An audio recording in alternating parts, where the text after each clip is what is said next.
Performance apparel is an all-encompassing term for clothing that exists within the categories of athleisure, active, athletic, sports, and outdoor apparel. Hereafter, I use the term performance apparel to inclusively refer to these.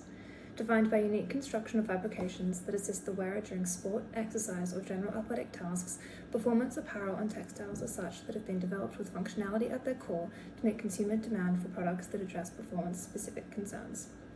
It is the type of clothing that is offered by big-name brands like Nike, Adidas, Lululemon, and LA Yoga, and is now worn both in and out of the gym. The topic of performance apparel has frequented mainstream media a great deal in the last few years. A, for its exponential growth as an apparel category, and B, for the scientific research identifying its potentially harmful implications for human health. Over the last year, I noticed an increasing amount of content regarding the health harms of performance apparel, or more specifically, of the chemical treatments and synthetic materials used to give performance apparel its performance properties, mostly via social media. However, it only caught my full attention after I found it to be a recurring topic of conversation among various social circles. As a consumer of performance apparel, I became curious about how it was harming my health.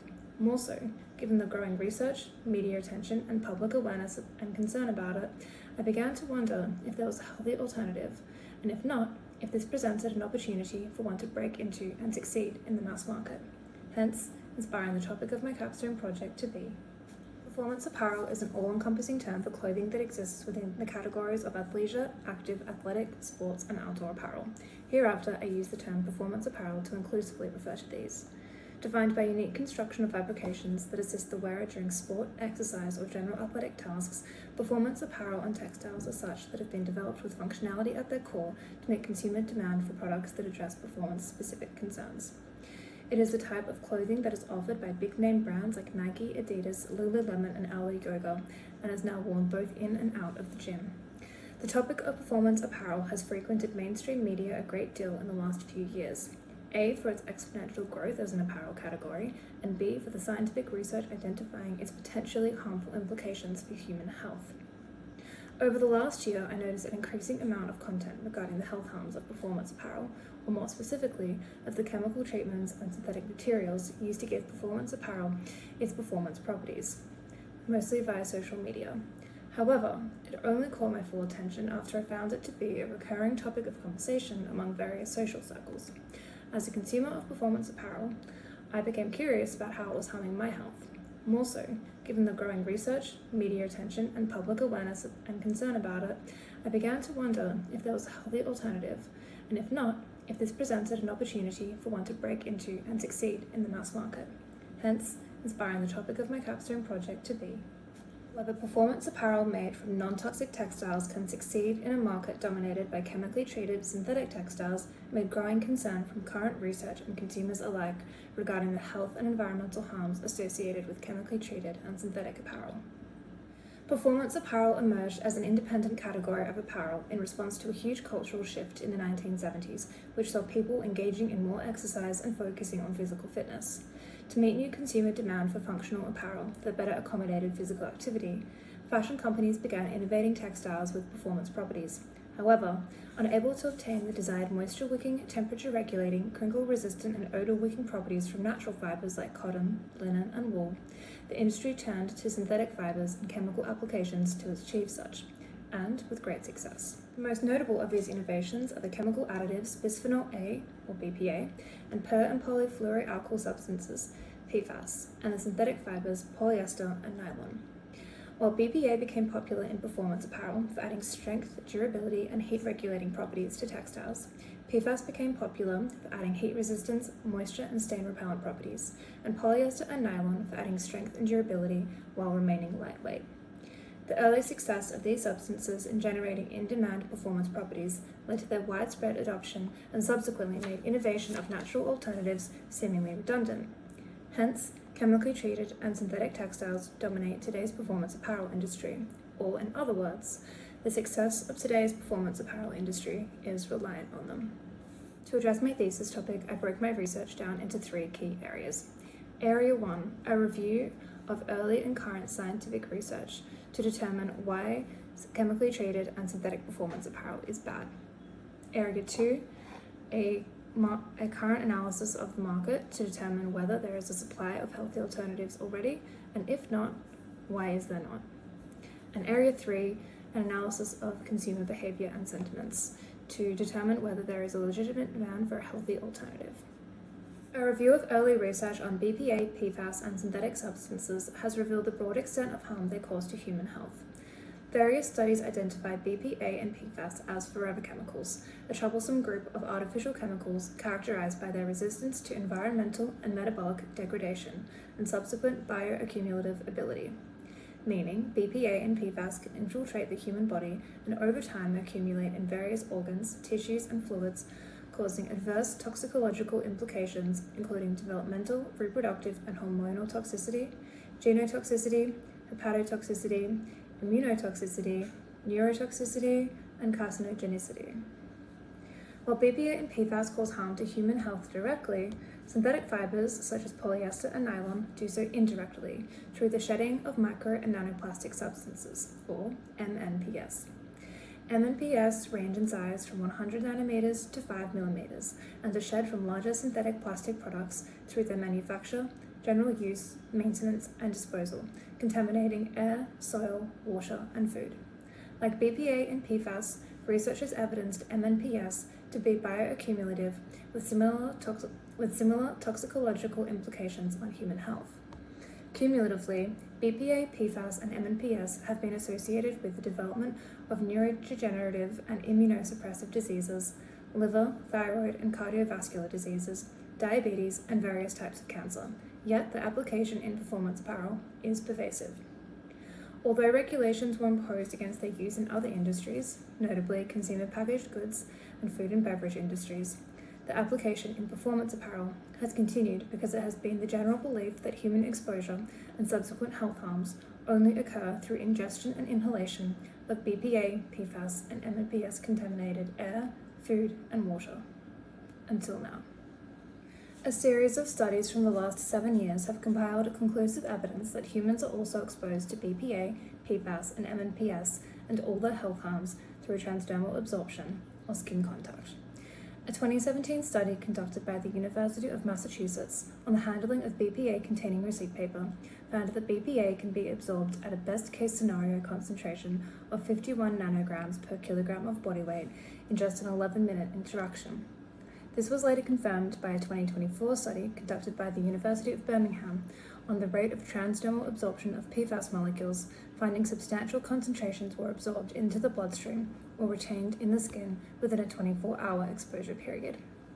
Transdermal exposure to synthetic fibers and the MNPS derivatives should also be considered according to a 2023 study, again conducted by the University of Birmingham, that confirmed MNPS to be transdermally absorbed in addition to being transport vectors for BPA and PFAS, increasing the rate and concentration of their absorption transdermally. More interestingly, the findings from this study and a 2020 study conducted by the University of Frederick Alexander revealed that climatic conditions associated with physical activity, such as increased dermal moisture or sweat, and increased temperature or body heat, increase the rate of transdermal absorption of these substances, thereby compounding human exposure. It is somewhat ironic that the activity chemically treated and synthetic performance apparel was designed for compounds the harm they affect on human health. Finally, current research has revealed that BPA, PFAS, and MNPS are even more hazardous when transdermally absorbed as opposed to ingestion and inhalation. This is because when chemicals enter the body orally, they are directly transported to the liver where they undergo a process called first-pass metabolism, whereby they are transformed into less toxic forms before they're released into the circulatory system. When chemicals transdermally absorb, they bypass this process and make their way into the circulation in the most toxic form, again compounding the harm to human health.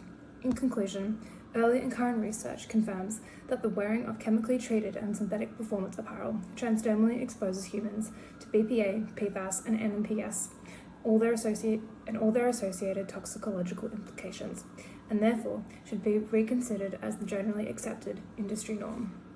The performance apparel industry generated a total revenue of $213.2 billion USD in 2023, 71% of which was generated by 6 major players, including Nike, Lululemon, Adidas, Athleta, Vuori, and Alo Yoga. These are the brands used for this analysis. Also, considering performance apparel encompasses a broad range of styles, this analysis only focuses on the ubiquitous compression legging, justified by the fact that it comes in closest contact with the skin over the greatest surface area and generally for the longest duration relative to other styles. This analysis revealed that the mass market is wholly unconcerned about the implication of chemically treated and synthetic performance apparel on human health. Considering the textile compositions of 100% of the 36 compression legging styles analysed contain synthetic substances. Polyester and nylon at 86%, and synthetic elastomers, spandex or elastane, cumulatively in 100%. It also revealed the most prevalent performance properties to be four-way stretch, moisture wicking, breathability, durability, and lightweightedness. Meanwhile, the analysis also revealed that while healthy alternative performance apparel, i.e. those that are non-toxic and naturally derived, do indeed exist, they are not competitive with nor viable alternatives to mass market dominant chemically treated and synthetic options, due to being functionally flawed. The study revealed that some alternatives claiming to be healthy still contain significant amounts of synthetic or semi-synthetic substances, still posing risks to human health, and those that were 100% healthy were not functionally viable due to the absence of synthetic elastomers, resulting ill-fitting and ill-performing performance apparel. Overall, the inadequate supply evidenced in the mass and healthy alternative markets of performance apparel indicates an opportunity for a viable and competitive healthy alternative performance textile to enter and succeed in the market. An analysis of consumer sentiments reveals that there is legitimate demand for a healthy alternative to chemically treated and synthetic performance apparel, while research evidences that as loyal employers of the fit and healthy lifestyle associated with the Fitspiration movement, performance apparel consumers are characteristically health conscious, while average apparel consumers are becoming increasingly so. This was evidenced by heightened demand for wellness products, with 82% of the US consumers considering wellness-promoting products a top priority or important priority in their everyday lives, according to a McKinsey survey of 2023, and the global wellness market's exponential growth to a value of USD 1.8 trillion in recent years. Compounding this demand, this analysis also found a positive correlation between consumer health consciousness and an intentional purchasing behavior. In an additional McKinsey survey conducted in 2024, it was revealed that an increased interest in health and well-being was accompanied by an increased demand for effective, data-driven, science-backed health and wellness solutions, overall indicating an increasing awareness of and demand for healthier products, including performance apparel. As evidenced by early and current research, chemically treated and synthetic apparel is conclusively detrimental to human health, evidencing a need for a healthy alternative. However, given analysis of the current performance apparel industry has revealed a lack of supply of viable and mass market competitive healthy alternatives, there is space for such to enter the market. Further, considering rising demand driven by increasingly health-conscious consumers, there is also an economic opportunity to capitalize off such. Hence, a viable and competitive healthy alternative performance textile can be economically successful in the chemically treated and synthetic textile-dominated performance apparel industry. This is further evidenced by the economic success of Poppy Soda, a healthy alternative carbonated soda that since launching in 2020 with a $400,000 USD investment has successfully competed in the mass carbonated soda market against conventional brands like Coca-Cola and Pepsi to achieve $100 million in annual revenue and a 19% share of the US market within 4 years. Although no viable and healthy alternatives currently exist in the performance apparel industry, Poppy evidences that with the right execution of product, pricing, and branding, a healthy alternative can successfully compete against conventional offerings and in the mass market. Hence, investment in the research and development of a healthy alternative performance textile presents as a serious economic opportunity. Now that the need and opportunity for a healthy alternative performance textile has been evidenced, future research should be focused on the development of such, and informed by the best and worst practices of the mass and healthy alternative performance apparel markets, the demands of increasingly health-conscious apparel and performance apparel consumers, and the formula for success as evidenced by Poppy Soda.